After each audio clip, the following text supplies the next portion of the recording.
Good morning and welcome back for another one of Tyler's Tips at 10.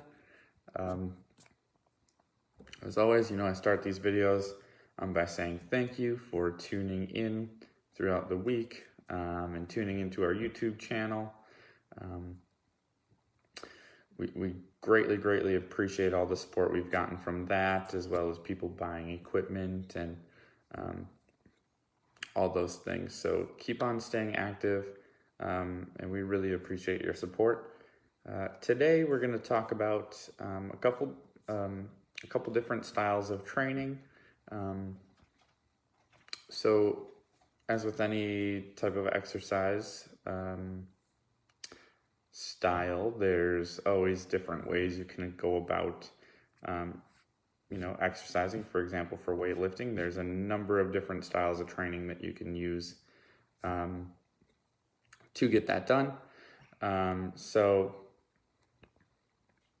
let's kick it off with starting to talk about just the typical, weight training or cardio type stuff.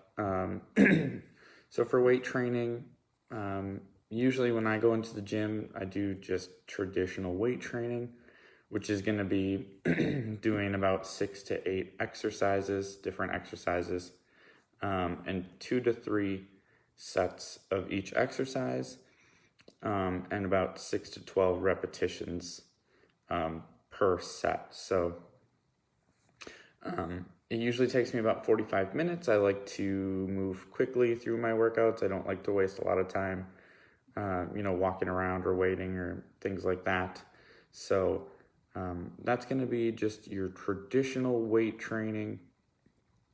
If we're talking cardio, I would say traditional cardio is something along the lines of, one long activity. So, you go for a walk or go for a run or a jog, something that's going to, get your heart rate up, keep it at about a steady pace. And again, long term is the key here for traditional types of cardio. So let's move into kind of some of the styles that are a little bit more higher intensity, things you can do at home for sure, as well as in the gym or wherever you happen to exercise. So let's start by talking about the high intensity interval training style.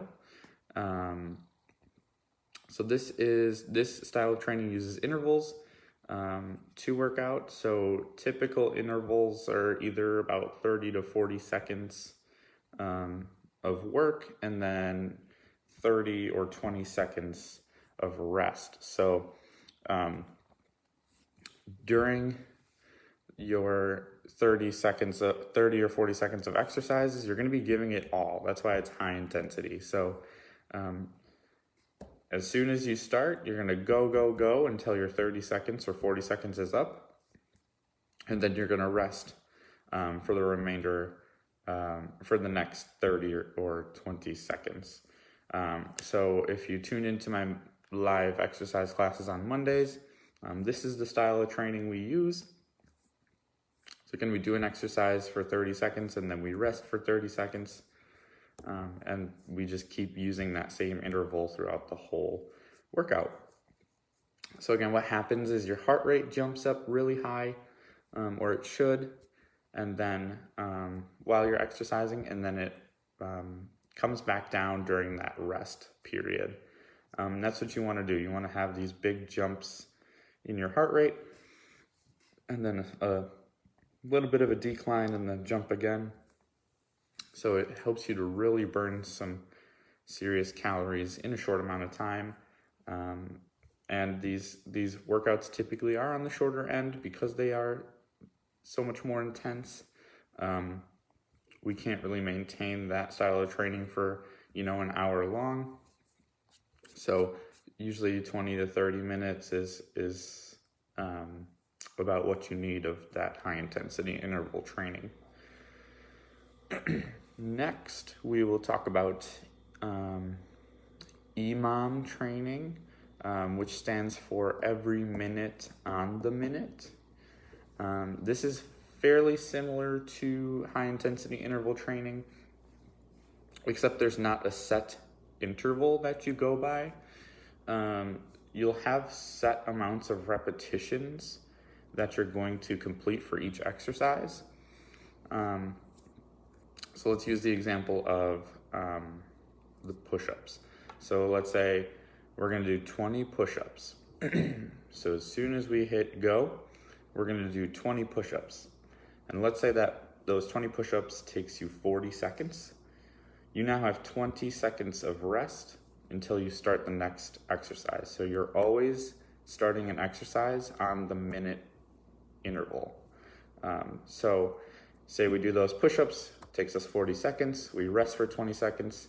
Now we're gonna start doing squats. We're gonna do 20 squats. So those 20 squats takes us 30 seconds. Now we have 30 seconds of rest until we start our next exercise. So that's why they call it every minute on the minute. So every minute you're starting a new exercise. And this can be done in rounds, so you don't have to do, 20 different exercises.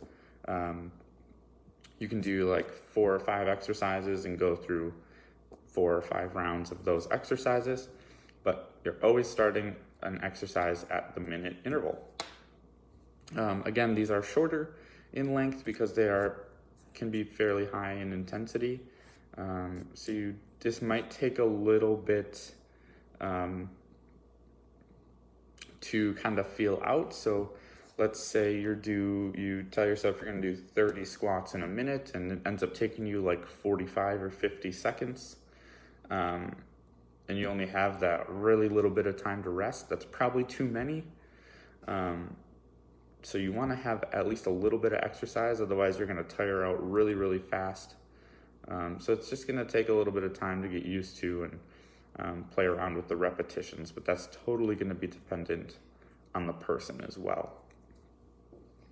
So again, you can use any of these styles of training at home or in the gym. They're totally flexible in that sense. So I hope you can take this knowledge and try out one of these styles of training.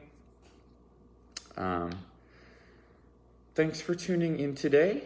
I hope, like I said, you can use this information, work it into your routine.